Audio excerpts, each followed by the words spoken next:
Hi, this is Lynn. The news is next up, and some items may not be suitable for little ears.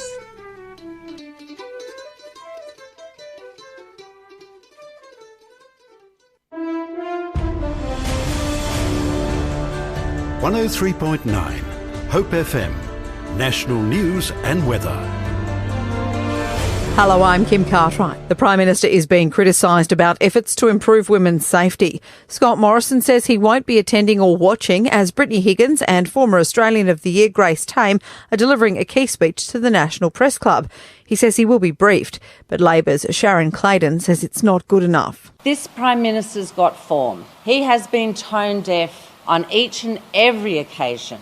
So today he says he is too busy to go to or tune into what two remarkable Australian women will have to say. Queensland has recorded its highest number of COVID deaths in a single day. 24 people lost their lives in the Sunshine State in the past day, most of them aged care residents. Premier Anastasia Palaszczuk says it's devastating news. I want to express my condolences to the families out there that have lost their loved ones. I can report that 16 were in aged care, and can I thank Peter Dutton for sending in the Defence troops to help out. This is an issue across Australia. 6,902 new infections have also been reported. Nurses across New South Wales will stage a mass strike for the first time in almost a decade. Thousands are expected to walk off the job next Tuesday in response to a dispute over hospital staffing levels, pay and working conditions. Nurses and Midwives Association General Secretary Brett Holmes says skeleton staff will remain on duty to treat critically unwell patients. The health system prepared itself for a massive loss of nurses during the worst of the Delta and Omicron outbreaks. So they've got plans, and we're saying, well, you can test them now and see what it's like without the nurses at the bedside. Queensland's outgoing Integrity Commissioner is calling for her role to be completely independent from the Public Service Commission. Sean Bindley takes a look. Nicola Stepanov's complaint about a laptop being seized from her office and erased by the PSC after requesting funding for it to be examined has sparked an integrity saga around the government. Speaking at a parliamentary inquiry, Dr Stepanov says she'd like to see an amendment made, giving her position the powers and responsibilities of a government department CEO. Sean Bindley, Air News Brisbane. A couple from New York have been arrested and charged with conspiring to launder $4.5 billion of stolen cryptocurrency. They could face up to 20 years in prison. More from Sarah Walton. Ilya Lichtenstein and his wife Heather Morgan, who are both in their 30s, are accused of trying to launder more than 119,000 Bitcoin. The Justice Department says they were stolen when a cryptocurrency exchange site was hacked in 2016. At the time, they were worth about $71 million, but have now risen in price to $4.5 billion. Federal officials say they've seized about 94,000 of the stolen Bitcoin, worth $3.6 million, the largest single seizure made in the department's history. Sarah Walton, New York.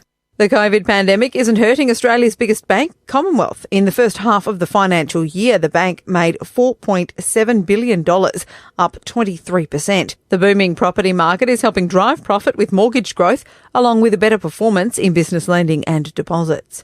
Finally, $1 Australian is trading at 71.45 US cents. This is Air News. Alpine skier Katie Parker will make her Olympic debut after a last-minute negative COVID test cleared her for competition today. Damien Ryan with more from Beijing. The news came through less than 5 hours before Katie Parker was due at the starting line of the women's moguls competition. The 23-year-old was forced into isolation when she tested positive upon her arrival in Beijing yesterday. Overnight, she returned 2 negative results, and her Olympics were back on track. The Australian team admits it may not be the ideal preparation, but she can't wait to get out there. In cricket, the men's T20 international series between Australia and New Zealand next month has been cancelled. Cricket Australia was hoping for relaxed border restrictions, but that has been delayed. South Australia are batting first after winning the toss at Adelaide Oval in the opening session of their Shield clash against Victoria. The Redbacks lost an early wicket in Hunt, gone for 9. Rugby League immortal Johnny Raper has died at the age of 82. The St George legend had been battling dementia for several years. Raper played in 8 consecutive grand final wins for the Dragons from 1959 and played for the Kangaroos 39 times. The Broncos team to take on Wynnum Manly in a trial this weekend has been named, including youngster Ezra Mam, who'll start at 5/8. Newcastle United has moved out of the EPL's relegation zone with a 3-1 win over Everton. Manchester United were held to a 1-1 draw by bottom of the table Burnley, and West Ham had a win. Australian Independent Radio News. Tune in to Hope FM's RPH radio reading programs on Wednesdays 10am and 9pm, featuring news articles from the local Esperance Weekender. That's 10am and 9pm Wednesdays on 103.9. Proudly supported by the Community Broadcasting Foundation. Esperance Weekender, Friday the 4th of February 2022, page 1, School is Back, by Lois Saunders, read by Monica. Students, teachers and support staff returned to school this week for the 2022 academic year. Staff and visitors were required to be fully vaccinated when school resumed, and people returning from Perth, Peel and Greater Southern regions were required to mask up. School principals reported infrastructure and curriculum changes introduced at local schools. Esperance Senior High School, ESHS, had 10 fewer students, with 920 students enrolled this year, and it inducted 10 new staff. ESHS changed its timetable from 8 periods to 5 periods of 62 minutes, and Principal Ian Mazaret said feedback to the change from teachers and students was extremely positive. Shorter time slices and fewer transitions will see engagement of students increase and the impact and quality of instructional time improve. Students particularly liked having only 1 period rather than 2 periods after the last lunch break, Mr. Mazarai said. The school's COVID-safe plans included ventilation, CO2 monitors, enhanced cleaning of surfaces, hand sanitizer and face masks available, physical distancing of staff and other adults where possible. Contingency plans were ready for remote learning and to temporarily replace teachers and other school staff who were required to isolate due to COVID-19. ESHS has adopted a common instructional framework using explicit direct instruction and is continuing its whole school literacy and numeracy approach, along with addressing the needs of underachieving students through documented plans and greater differentiation in the classroom. Esperance Anglican Community School increased its enrolment by 10% to 228, with 60 students enrolled in Year 7. EACS welcomed 8 new staff, being English teacher Abby Tobin, mathematics and human biology teacher Kenya Forsyth, religious education teacher Shane Meyer, English and humanities teacher Zane Sawyer, education assistant Miriam Sallard, boarding house supervisor Max Bosworth, IT help desk attendant Glenn Henderson, gardens and groundskeeper Philip Lindsay. EACS Associate Principal Ian Clark said a new metalwork shed was almost completed for the Design and Technology program, a new tennis hit-up wall was being erected for the Tennis Specialist program, and a new 43-seater school coach was purchased to transport students and boarders to local and intrastate activities. EACS also has a school production planned for the second half of the year entitled Susical the Musical. Castletown Primary School Principal Tim Baker reported 50 more students than last year, with 546 enrolments from kindergarten to Year 6. Castletown Primary has 8 new teaching staff and 8 new education assistants. Mr. Baker said the school had a new roof installed to the staff room building and new carpet floor covering in the covered assembly area. Allsott's Principal Luke Shaw welcomed 4 new staff. Pre-primary teacher Melissa Hayes, Year 1 teacher Bella Cowie, Year 4 teacher Janika Sell, and pre-primary education assistant Gail Berg. Mr. Shaw said new evidence-based whole-class literacy programs of Pre-Lit for Kindy and Initial Lit for pre-primary and Year 1 and a Mini-Lit Sage literacy intervention program had been introduced. An academic enrichment program began for students in Year 3 to 6, encouraging students to participate based on their specific strengths. Specialist areas expanded to health, science, drama, art and physical education. Allsots has introduced 3 lunchtime clubs of STEM, chess and sport, and plans to open a new playground later in the year. There are 3 photos with this article taken by Lois Saunders. The caption under the first one reads, "Ready for their final year at Esperance Senior High School are Year 12 students Fletcher Riggs, Jarvis McDonald and Taj Marbus." The caption under the second photo reads, "Teacher and parent Natalie Myers sees her children Felicity and Hudson onto the bus for school." And the caption under the third one reads, "New teachers at Our Lady Star of the Sea School are Melissa Hayes, Bella Cowie, Janika Sell and Gail Berg." If you've just tuned in to 103.9 Hope FM, you're listening to our RPH Radio Reading Hour. Esperance Weekender, Friday the 4th of February 2022. Page 2. News. Water bombers busy fire season. Read by Monica. 2 water bombers stationed in Esperance over a 6-week period responded to 7 bushfires in December. 4 water bombers and 2 air attack supervision aircraft based at Esperance, Northam and Narrogin performed 126 water drops and responded to 19 crop fires. The water bombers in Esperance were deployed to fires at Pink Lake on 3 consecutive days from the 20th of December, Cape Le Grand on 17th of December, Munglanup on the 15th of December and Jurdacutup on the 4th of December. Fire and Emergency Services Commissioner Darren Clem said the aircraft boosted response times across a grain-growing region spanning more than 191,000 square kilometres. With higher crop yields this harvest after a wet winter, we strengthened our response during the high-risk period by strategically basing aircraft in grain-growing regions. The strike teams in the air and volunteers on the ground did an outstanding job bringing fires under control quickly, minimising damage to property and ensuring the safety of the community, a credit to the efficiency and dedication of the crews. The program was extended to the 5th of January to cover the grain harvest, which delivered a record 21 million tonnes worth more than $9 billion to the West Australian economy. The aerial firefighting program was funded by the Department of Fire and Emergency Services, DFES, under the Emergency Services Levy, with support from the Department of Biodiversity, Conservation and Attractions and Department of Primary Industries and Regional Development. Meanwhile, a DFES spokesperson said Bushfire Brigade volunteers were required to provide proof of vaccination to their local government authority this week.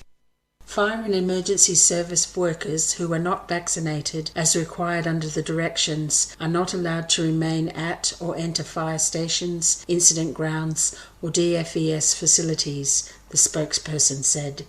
A common-sense approach will be taken in life-threatening emergency situations. However, it is vital that all DFES volunteers play their part to protect their communities by getting vaccinated against COVID-19, including their 3rd doses. There's a photo with this article taken by Dale Burgess. The caption underneath reads, "A water bomber drops its load fighting bushfires around Esperance." Hi, this is Katie, and you're listening to 103.9 Hope FM. Esperance Weekender, Friday the 4th of February 2022, page 3. Tourism Manager appointed. Esperance is set to have its first dedicated Tourism Development Manager from Monday. Former Visit Sunshine Coast Chief Executive Officer Simon Latchford has been appointed to the new role and will be responsible for driving tourism development in Esperance, working with the industry, stakeholders and the community to implement targeted initiatives of the Shire of Esperance tourism strategy. The role will be governed by a partnership between Australia's Golden Outback and the Shire of Esperance. Australia's Golden Outback Chief Executive Officer Marcus Falconer said he was thrilled about the appointment of Mr. Latchford, who has experience in senior tourism positions around Australia. The position is going to play a crucial role in accelerating sustainable tourism development in Esperance, Mr. Falconer said. Esperance has been attracting more visitors over a number of years, even before COVID-19, but we still have a number of opportunities and challenges to address to ensure Esperance's potential is realised. and, importantly, ensure that it aligns with the community's vision for tourism in Esperance. Mr Falconer said the new partnership with the Shire of Esperance added to AGO's recent promotions of Esperance, such as the recent Destination WA Esperance television episode on Channel 9 and the fly ad along Perth beaches. The beaches are whiter in Esperance, which attracted broad attention. AGO also has an agritourism workshop planned on the 16th of February, targeted at farmers, landowners and producers to develop their agri-tourism experience and accommodation ideas. The Shire of Esperance Chief Executive Officer Shane Burge also welcomed the Tourism Development Manager initiative. After 2 years of consultation and planning, we are excited to formalise our commitment to the tourism sector in this way, Mr Burge said. In addition, Tourism Esperance Chairperson Wayne Halliday fully supported the new role. Tourism Esperance has been advocating for a full-time paid tourism development position for the last 10 years, so we're absolutely delighted that it has come to fruition, he said. The second article on page 3, Rentals Are Needed, by Lois Saunders and read by Kathy. Strong demand for rental accommodation continues to place pressure on rental prices, and properties new on the market are being snapped up almost immediately. Professionals Esperance Principal Terry Tholstrup said she expected the high demand for rental accommodation would continue for at least another month. We don't envisage the demand slowing down anytime soon, she said. Mrs. Tholstrup said she was aware that some newly arrived workers were moving between Airbnbs while they waited for long-term rental accommodation, which is not ideal and can be cost prohibitive for the majority of tenants. She said other workers with new jobs in Esperance had left their families behind while they waited for a home in the lead-up to the start of the school year. Thorpe Realty's Managing Director John Paul Adams said that a combination of completed new builds and tenants purchasing established homes had released some rental properties back into the market, with more available properties than predicted. However, inquiries from people wanting to relocate to Esperance for work had increased over the past month. Mr. Adams said demand was from all sectors, including corporate, families, single parents and first-time renters. There is still a shortage of state housing and private investors. There are good quality tenants looking for accommodation, however we are still short on stock. Hopefully current builds being completed will help alleviate the pressure, Mr. Adams said. He said although rental prices had increased, they had not returned to their peak of 14 years ago. Whilst some owners have increased rent, many have kept it the same or only applied slight increases, Mr. Adams said. Are you interested in making a difference in a local school? Do you want to help students, staff and families in school communities? If you've answered yes, then Youth Care has just the job. Station's sponsor Youth Care is a Christian organisation on the lookout for the right people to join our dedicated team of school chaplains. With part-time and full-time positions open in public, primary and high schools across the state. Find out more about chaplaincy, visit youthcare.org.au. That's youthcare.org.au. For prompt professional attention to your tax and financial affairs, contact Mike Clark or Duncan McKenzie at ARC Accounting and Financial Solutions on 9071 5833. ARC Accounting and Financial Solutions are located at 58 Windage Street, Esperance. They've been serving Esperance for over 20 years and specialise in financial planning for business and individuals, including superannuation and taxation advice. ARC Accounting and Financial Solutions are proud sponsors of Hope FM. Esperance Weekender, Friday the 4th of February 2022. Page 4. News. Youth Citizen is Active by Lois Saunders, read by Monica. A Rich Life for Shire of Esperance 2022 Youth Citizen Imogen Stone is helping others and feeling loved. I have been in the situation where I received help when I needed it. You cannot beat that feeling, and I want to make sure other people feel that, Ms. Stone said. In her gap year between graduating from school and starting at university, Ms. Stone was active volunteering in the Esperance community. She represented Esperance Pony Club at state and national levels, trained Gibson Football Club players, and coached the Newtown Netball Club A3 team. In between training for her chosen sport of tetrathlon, running, swimming, shooting and horse riding, and playing A1 netball, Ms. Stone also rode horses for absent friends, contributed to Esperance Pony Club committee and taught netball skills to high school students.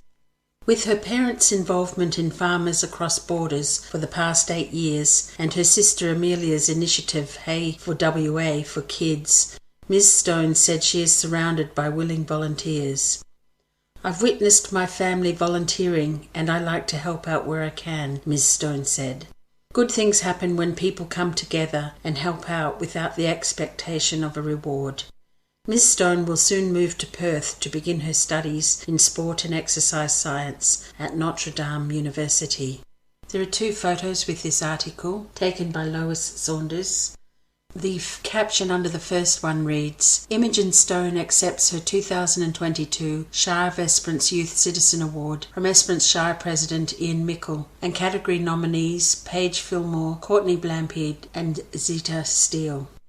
The caption under the second picture reads, "Imogen Stone competing in the 2021 Pony Club of Australia National Championships." Also on page 4, Pet Champion by Lois Saunders.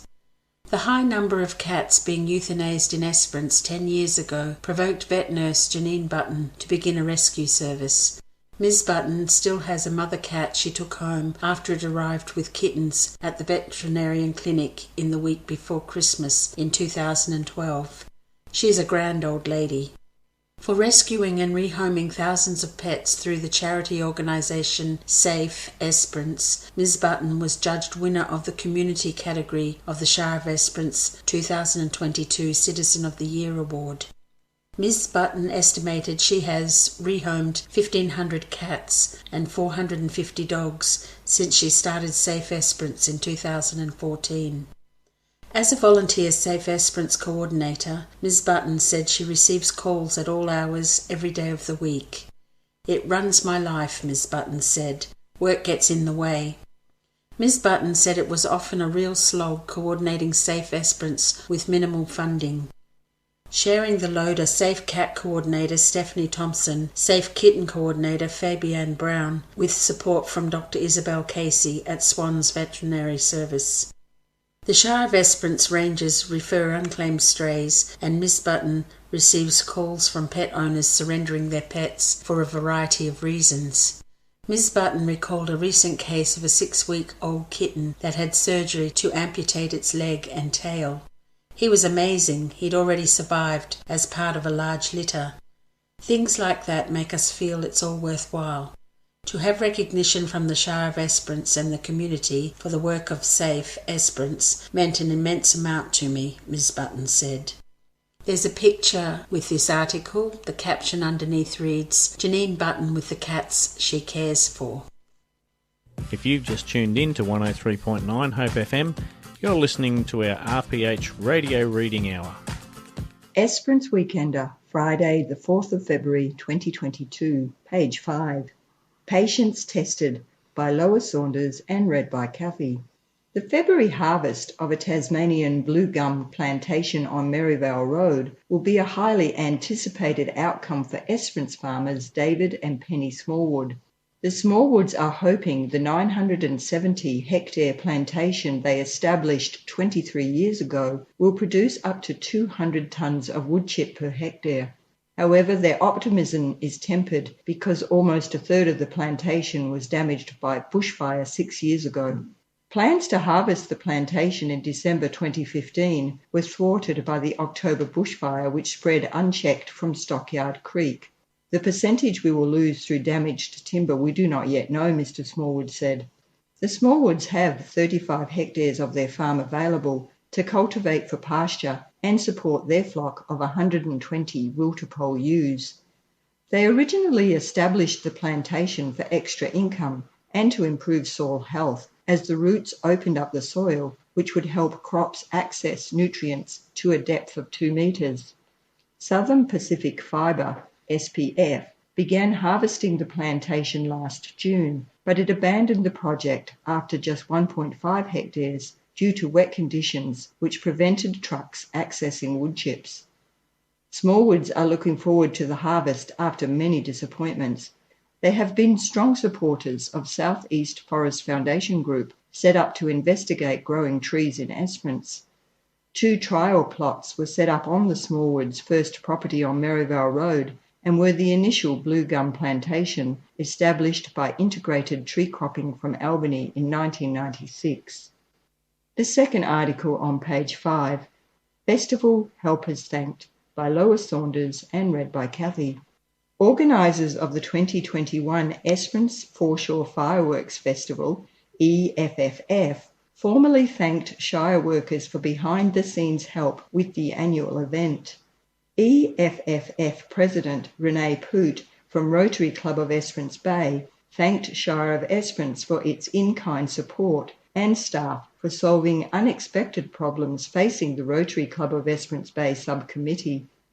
Ms. Poot also acknowledged support from business and corporate sponsors, the Rotary Club of Esperance, the Esperance Lions Club, the Esperance Dog Obedience Club, Safe Esperance, Esperance Aero Club, and West Coast Fireworks. In a presentation to the Shire of Esperance at the most recent council meeting on the 25th of January, Ms. Poot said Shire staff helped the subcommittee overcome unexpected issues arising with generators, lighting towers, toilets, and traffic management. She also thanked the landscaping team for special attention to the foreshore in the lead-up to the New Year's Eve event. Esperance Shire Council President Ian Mickle responded by thanking the Rotary Club of Esperance Bay for staging the event, which entertained residents and visitors. The caption on the photo reads, "The Esperance Foreshore Fireworks Festival Committee debrief the event. Back, Gary Wilson, Kelly Starcevich, Bruce Jones, Joe Neisler and Jason Ram. Front, David Ford and Renee Poot. Absent, Chad Holton and Peter Harkness. Photo by Lois Saunders." The third article, Power Cuts Widespread. The cause of 2 power outages in Esperance on Monday is under investigation. The first outage at 5:15 a.m. Monday affected 8,429 customers across the town and surrounding agricultural area, with power restored to most customers within 2.5 hours, but leaving some customers with intermittent power connection throughout the day. The second outage occurred just before 5 p.m, with power restored less than an hour later to all but 10 properties northeast of Esperance, which remained without power until 11:30 a.m. on Tuesday. A spokesperson for Horizon Power said the disruptions to supply were caused by a combination of issues with Horizon Power's network and a fault at the new power station. She said Esperance Power Station's operator, Contract Power Australia, was analysing the outage data to determine the cause of the fault. Horizon Power was also trying to identify the network issues contributing to the outages so it could restore reliable power supply to customers. Horizon Power's customer experience team have worked closely with customers who were impacted by the outage, including life support customers, business customers and customers who were without power for extended periods of time, the spokesperson said. We thank our Esperance customers for their patience and support, while our local crews and contractors work to restore power as quickly and safely as possible. Hi, this is Tracy and Curtis, and you're listening to 103.9 Hope FM. Esperance Weekender, Friday the 4th of February 2022. Page 8, News. Tourism Business Stalls by Lois Saunders, read by Monica. Prolonged border closures and COVID restrictions have tested the resilience of an Esperance tourism business. Mermaid Leather owner David McDermott has weathered a tough time as a sole trader and hopes interstate tourist buses will return in March. With no cruise ships, no buses, it's been a bit tough for the past 2.5 years, as it has been for everyone throughout the country, Mr. McDermott said. The interstate tourists who inundated Esperance since December were not the target market for Mermaid Leather products. David's brother Andrew established the business 30 years ago with fisherman Bob Bubb to recycle and repurpose fish skins and reduce local waste going into landfill. Both the founding partners are deceased. They were visionaries, Mr. McDermott said. The former chef joined his brother in the business 22 years ago and took ownership 3 years ago. He is now Australia's only fish leather specialist. Fashion accessories, footwear and other assorted leather goods are all Australian made from approximately 10,000 fish skins processed annually at the Mermaid Leather Factory. I try to keep my products accessible to the average person, but given the current economic climate, I may have to look at other income streams to survive, Mr. McDermott said. Mr. McDermott conducts family-friendly showroom tours at the factory in Wood Street from 2 p.m. to 5 p.m. Tuesday to Sunday, and group tours are available by prior arrangement. There are 4 photos with this article taken by Lois Saunders. The caption under the first photo reads, "David McDermott seals the fish leather." The caption under the next one reads, "Fish skins are recycled and repurposed as fashion accessories and assorted leather goods." The caption under the third photo reads, "David McDermott is Australia's only fish leather specialist." And the caption under the last photo reads, "David McDermott sands 10,000 individual fish skins annually." If you've just tuned in to 103.9 Hope FM, you're listening to our RPH Radio Reading Hour. Esperance Weekender, 4th of February 2022, Agriculture, page 14. Read by Janelle. The article is "Cattle Vendors Are Optimistic" and it's written by Dorothy Henderson. As cattle continue to provide consistently high return at sale yards around Australia, breeders within the Esperance region are among those feeling justified at the investment they have made in terms of bloodstock and breeding animals. With a local bull selling season underway, breeders of stud stock used to boost the productivity in commercial herds are hoping that optimism in the livestock industry will be expressed in terms of prices paid for the animals they have bred and are now offering for sale.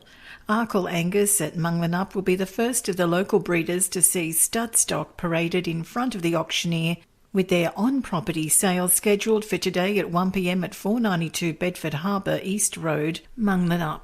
Arkle Angus stud principal Siobhan Cowan said that the stud would be offering 45 bulls and 25 females at its second on-property sale, including the first Millamurra Paratrooper P15 progeny offered by Arkle Angus. Paratrooper was bought by Arkle Angus in 2019. At $160,000, the price paid was record-breaking, but has since been surpassed by the $280,000 paid for one of his sons at the Millamurra sale in 2021. While Paratrooper has spent some time with his new owners since 2019, he is currently located at a breeding centre in Holbrook, New South Wales. In 2021, Australia-wide sales of Paratrooper sons have exceeded $3 million. Paratrooper sons achieved an average selling price of $43,000 in the main East Coast sales last September, and Paratrooper has become ABS's highest selling Angus bull on record in terms of semen sales, Dr. Cowan said. While Paratrooper may be the star in the Arkle Angus lineup, he is not the only sire represented in the bloodlines of the cattle that will be offered on Friday. With Millamurra Nugget N266 and Sits Investment among the team whose progeny will be on offer. While coffee and lunch will be available for those who make journey to attend the sale in a physical sense, access to Auction Plus means that registered buyers can bid from afar. Following the auction at Arkle Farms this week, there are 2 bull sale fixtures on the itinerary in March, with both the combined Banatup and Naranda Angus stud and Allegria Park Angus stud sales set for 10th of March. The selling action kicks off at David and Dale Johnson's Naranda Springs property, home of their Naranda Angus stud, at 10:30 a.m. Bulls from both Andrew and Kumo Johnson's Banatup Angus stud and Naranda will be sold through the Myrup Road properties yards.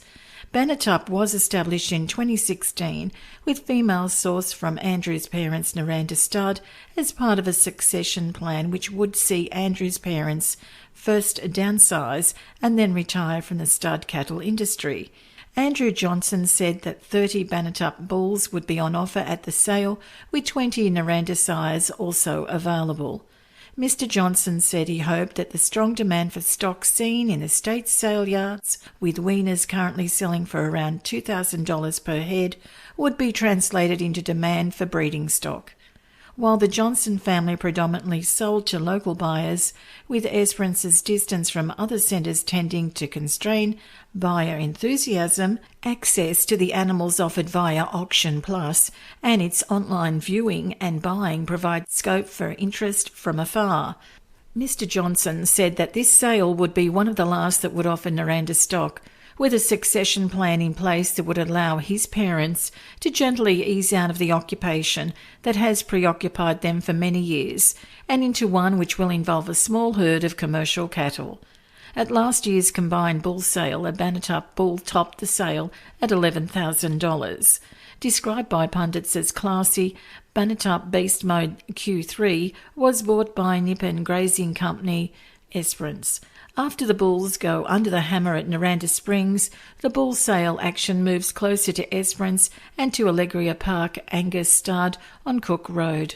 Cattle can be viewed from 11 a.m, with sale action getting underway at 1:30 p.m. For 48 years, Allegria Park has produced Angus cattle, with Andrew and Fiona Cuss carrying on the legacy and business started by Mrs Cuss's parents, Gino and Eileen Altieri. Mr Cuss said that his year's offering of 32 bulls was a quality lineup. They are all good, but the buyers will decide, he said. Mr Cuss echoed the sentiments expressed by other breeders when he said that it was hard not to be buoyed by the current state of the cattle market. It is about time we caught up to the sheep guys, he said. Mr Cuss said that the market determined the price of stock on the day, and while the fact that the 10th of March sales were on after many others had been held, he was hoping that local buyers would take advantage of the chance to obtain quality genetics close to home.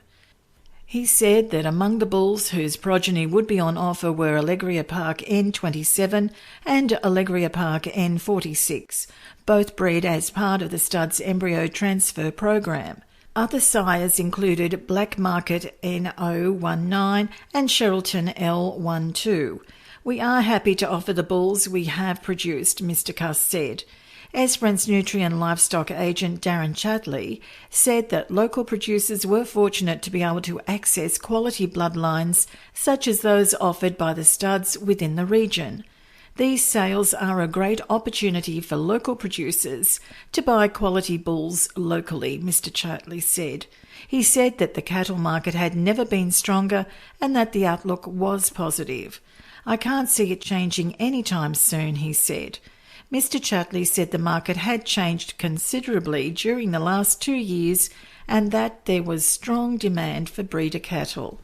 There are 3 photos with this article. The first one is of bulls offered at the Arkle Angus sale will include offspring of Millamurra Paratrooper P15.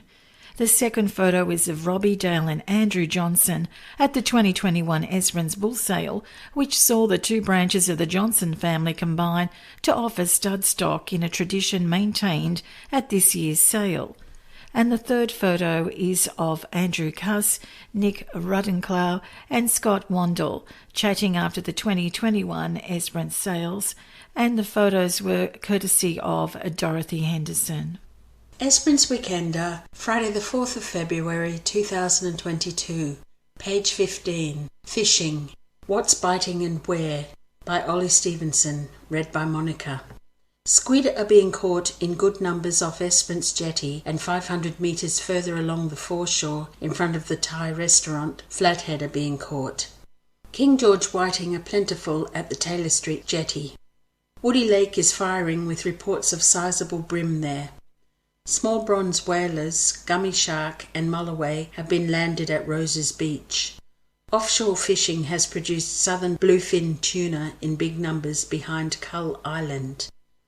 There are 2 photos of people fishing taken by Unsplash. Also on page 15, Ocean Report by James England. This weekend is looking great for the beach. Both Saturday and Sunday will have moderate offshore winds in the morning, extending into the afternoon on Sunday. The air temperature should be rather warm, with both days forecast to be low to mid-30s. The water temp appears to be peaking at the moment at a balmy 21.5 degrees. As for surf, there will be some fun small waves in town for beginners and longboarders. Waves may be a little bigger out of town. Winds will be strong out to sea, so boating is not a good option.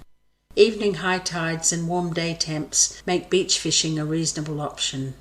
You can feel it, measure it, sit on it, lay on it, smell it, put your feet up on it and open it. Basically, you can get up close and personal with all the furniture and bedding at Florison's Home Furnishers. Florison's have a huge variety of furniture and bedding in a great mix of styles that no matter what your taste, you're bound to find it. In fact, Florison's is so big and packed with so much, you might be tempted to move in.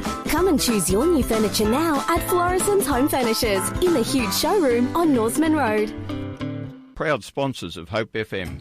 Did you know that S-Care at Balmoral Square run support groups for women? Women Learning for Life is for socially isolated women that want to make connections, and Yoga Barma for Aboriginal women of all ages to connect and do art and language activities. Have a look at scare.org.au for more information. Station sponsor.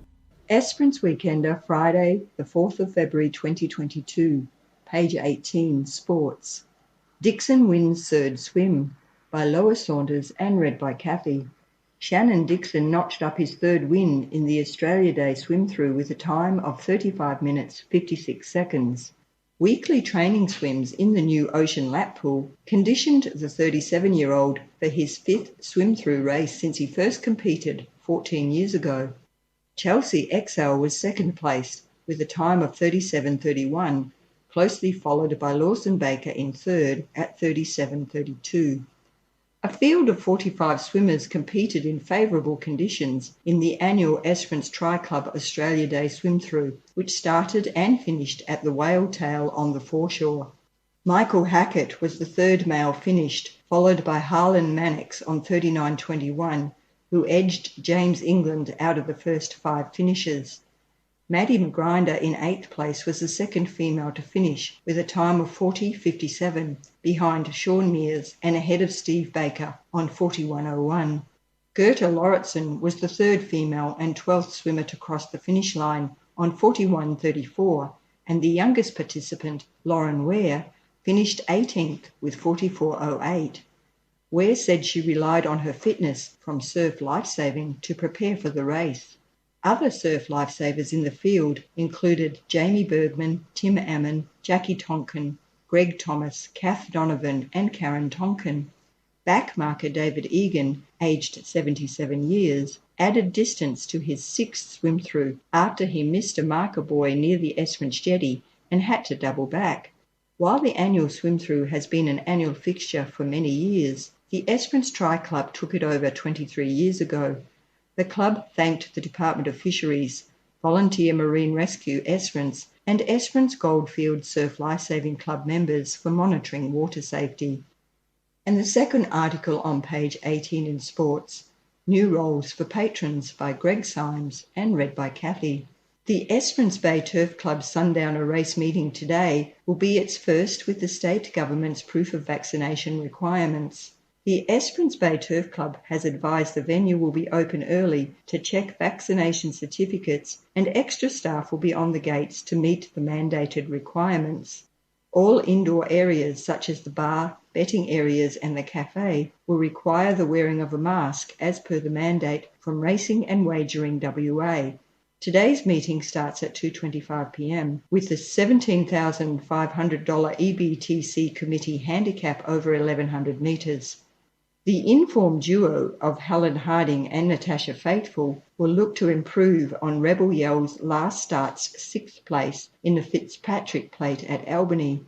Alcina, trained by Joss Brown and ridden by apprentice hockey Holly Watson, is a last start winner. The Huntsman will have its first start for local trainee Tracy Frizzell in race 3, the maiden over 1,600 metres at 3:35 p.m. The Huntsman ran third in a Pinjarra maiden just 15 days ago for former trainer Sharon Miller. Another to watch will be Prancing in Milan, which ran a fast finishing second at the last Esperance Bay meeting on the 22nd of January. Owned by local racing identities Laurie and Hudson Fife, Shadow Shifter takes part in Race 4, the 1200 metre Class 2 handicap at 4:08 p.m. The Gary Berger-trained Shadow Shifter and jockey Lisa Staples will try to hold out Flying Arabian from a hat-trick of wins at the track and Premium Choice, first up for trainer Corrine Maynard, since winning its maiden race on Esperance Cup Day last season. Race 6, the 1600 metre Class 2 event at 5:08 p.m, sees many winning chances head to the barriers. Last start winners Boulder Dash and Big Fish, trained by Kalgoorlie's Peter Fernie, will clash with consistent Esperance Bay place-getters Emerald Rose, Translucent and Kenny the King. The 1600 metre 68 plus ratings handicap, Race 7 at 5:50 p.m, is a lead-up event to the 2022 Esperance Cup on Sunday the 6th of March. Impressive last start winner, the Cat Ratcher, comes down in distance but goes up in grade to face Royal Soldier, which it beat last start, and the Berger-trained Noble Reflection. Bentley's brother and Archie's son both ran third and fourth respectively in a 1500 metre event at Albany last Sunday. In the last race of the day, the 1400 metres 58 plus ratings race at 6:20 p.m, Was a Chance, trained by Berger and ridden once again by Staples, will look for its fifth straight win at the Esperance Bay track this season. Last start winners Savagard and Another Demon, both trained by Harding, will both be trying for the upset. Other chances include local trainer Jeff Eales' Neurologic and the Bruce Hyde-trained Looks Like Magic, which had a fast finishing second to Savagard over 1200 metres at its last start. If you've just tuned in to 103.9 Hope FM, you're listening to our RPH Radio Reading Hour. Esperance Weekender, 4th of February 2022, page 19 in Sports, read by Janelle. The first article is Coastal Warriors Win, and it's written by Greg Symes. Coastal Warriors finished as convincing winners against Ports at Gibson Oval in round 7 of the Esperance Cricket Association first grade, played on Saturday. After winning the toss and electing to bat first, Coastal Warriors amassed 218 from 44.2 overs. The fast-starting Callum Crawford, 35, 4 fours and 1 6, and Brandon Serbert, 26, 1 4, 1 6, guided Coastal Warriors to 61 after the 10th over. Kyle Stone then chipped in with 27 off 38 balls, faced to see the Warriors well positioned at 4 for 121 in the 21st over. An 84-run middle-order partnership between veterans Brendan Tyrrell, 42, 69 balls, and Michael Magagnotti, 39, 61 balls, and the leaking of 41 sundries from the Ports bowlers allowed Coastal Warriors to accumulate its large total. For Ports, opening bowler Josh Beattie claimed some lower order wickets to end up with 3 for 49 off 7 overs, and Nicholas Miller captured 3 for 23 off his 9 allocated overs. Port's innings of all out for 102 after 43.2 overs was highlighted by Remy Tobin's knock of 44 off 95 balls. Will Patterson for Coastal Warriors ripped through the Port's tail-end batters to record 3 for 17 off 6.2 overs bowled. In the other first-grade game played on Saturday, ladder leaders Newtown, led by Paul Pelham's 52 and Jacob Wagonek's 43, compiled 182 in 37.5 overs against Cascade.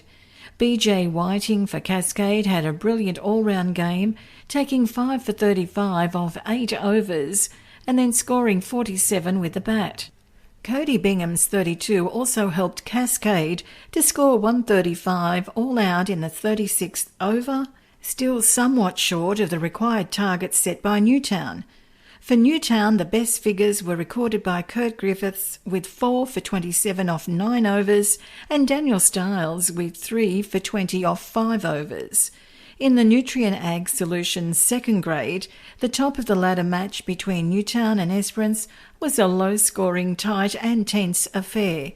On a day where the Newtown pitch and the prevailing conditions made it hard to score, Stephen Butler, 33 off 64 balls, was just starting to accelerate his innings when he was sensationally caught and bowled by Cheyenne Thomas with a quick reflex catch.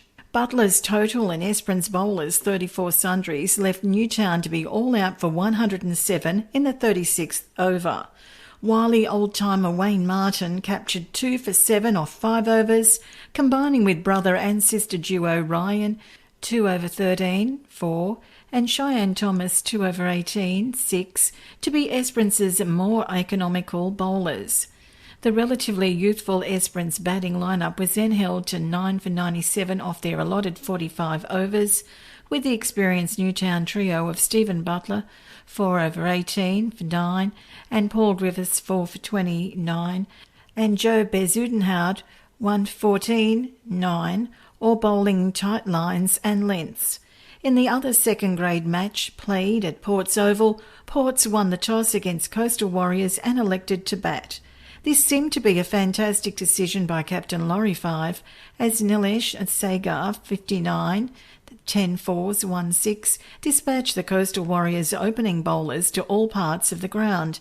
Sagar was the first to be dismissed with a score on 87, and with his departure, the Coastal Warriors fought back through Ashley Weckett, 3 over 8, 6.5, and Shane Littlelow, 3 over 23, 9, to have Ports all out for 149 in the 40th over.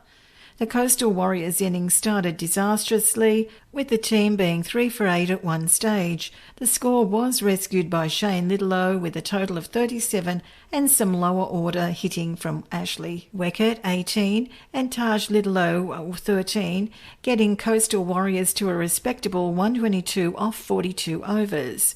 Opening bowler Nigel Johnson, 3 over 14, 8, set the tone for the Ports bowling attack, with death bowler Mel Gallagher, 3 over 19, 5.5, cleaning up the Coastal Warriors' tail to record an all-important win for the Ports outfit.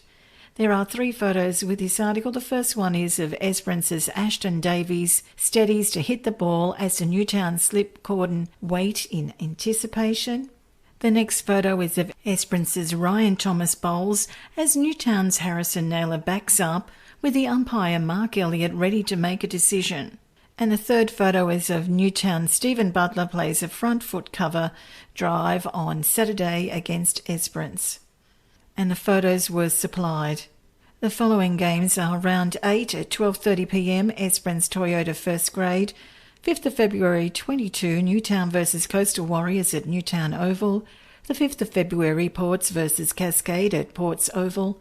The Nutrient Ag Solutions second grade, 5th of February 22, Esperance versus Ports at Esperance. And the 5th of February 22, Coastal Warriors versus Newtown at Gibson Oval. The competition points, Esperance Toyota Cup first grade season 2021-2022. Newtown 69.60, Coastal Warriors 42.67, Ports 24.90, and Cascade 23.14. Competition points, Nutrient Ag Solutions second grade, 23rd of October 2021 to the 11th of January 2022, Esperance 53.47, Newtown 51.38, Coastal Warriors 35.33, and Ports at 28.40. The ladders were provided by Esperance Cricket Association Incorporated, statistician and historian Wayne Martin. The second article on page 19 in Sports is Women Compete with Regions, and it's written by Trevor Ayres. Esperance women competed as the Southern Scorpions with Goldfields and Great Southern players in the second Women's Country Week in Geraldton from the 22nd of January to the 24th of January. Southern Scorpions Megan Bam from Kalgoorlie was awarded the competition's most valued player.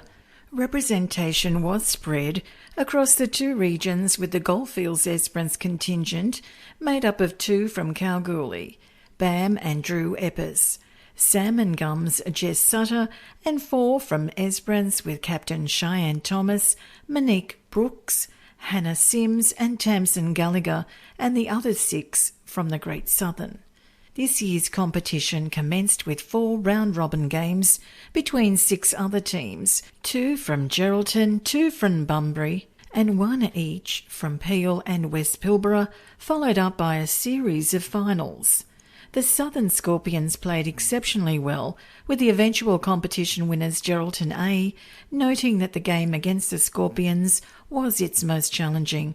This was encouraging given as it was the first game the Scorpions played together, and several team members met for the first time that afternoon. In contrast, Geraldton had trained several times a week in the lead-up to the competition and played a multi-team competition through summer as well. The Scorpions played 5 T20s over 2.5 days across the weekend, with everybody contributing. Experience was varied, with some of the team playing their first genuine game of cricket to an ex-WA player from Denmark. The team finished with 2 wins and 3 losses, although more games could have been won if the team was purely playing to win rather than rotating roles. The future of women's cricket looks strong, with Cheyenne Thomas captaining the Esperance second grade team in the local competition. Jess Sutter, a previous Coastal Warriors player, and Tamsin Gallagher playing her first game for Port's second grade last weekend. In addition, ongoing women's training sessions are planned to continue. Interested players can contact me on 0431 944 079 or any of the players mentioned. The photo with this article is of Goldfields Esperance representatives, left to right Tamsin Gallagher, Jess Sutter, Cheyenne Thomas, Drew Eppes, Megan Bam, Hannah Sims and Monique Brooks. Welcome to Esperance. Hope FM 103.9. Esperance Weekender, 4th of February 2022, page 20 in Sports, read by Janelle. The article is Optimus Starts Juniors and it's written by Scott Fisher. Small boats add colour to Esperance Bay every Saturday over summer. Esperance Bay Yacht Club conducts regular sail training for juniors on Saturday mornings. The small boats with bright, colourful sails are the club's Aussie Optus that are durable, roto-moulded training versions of the sleeker fiberglass racing Optimus. The racing fleet is developing with 4 so far and several more to come this season. There are also Topataz and Puffin Pacers in the bay and one of the oldest sailing members in her small Hansa Breeze sailboat. Esperance is a great place to learn to sail and kids develop mental resilience, independence, self-reliance with positive role models in a sport that relies on honesty and integrity as its main foci on the water. The training is run by Year 11 and 12 sailors who are qualified Australian sailing instructors. All have gained their recreational skipper's ticket and accreditation in national powerboat handling, first aid and Australian sailing instructor certificate through the club, with the cost being repaid by their good service to the club's juniors. The young sailors love learning from young people and their young instructors are learning lifelong skills and a trade that can be plied across the world. This year, the club is promoting the Optimus class as the primary starter class for the juniors. There are 3 photos with this article. The first is of Isla Spencer and her crew Heidi participate in sail training with Esperance Bay Yacht Club. The second one is of junior sailors sailing Aussie Optus in Esperance Bay, and the third photo is of small boats are a colourful addition in Esperance Bay. And the photos were by Simon. Tune in to Hope FM's RPH radio reading programs on Wednesdays 10am and 9pm, featuring news articles from the local Esperance Weekender. That's 10am and 9pm Wednesdays on 103.9. Proudly supported by the Community Broadcasting Foundation. G'day everyone, don't go anywhere because we've got a full hour of Grady's from the 80s coming right up on 103.9 Hope FM. Every year in WA, we use 1.3 billion drink containers. But we can save them from going to waste. Collect your drink containers, drop them off at a refund point, and receive your refund. So they can be recycled into new products like airplane wings, hard hats, and even new drink containers. And you can restart the cycle. It's good for the planet, the economy, the community, and your wallet. Sign up for a scheme ID and get started. Start making change today.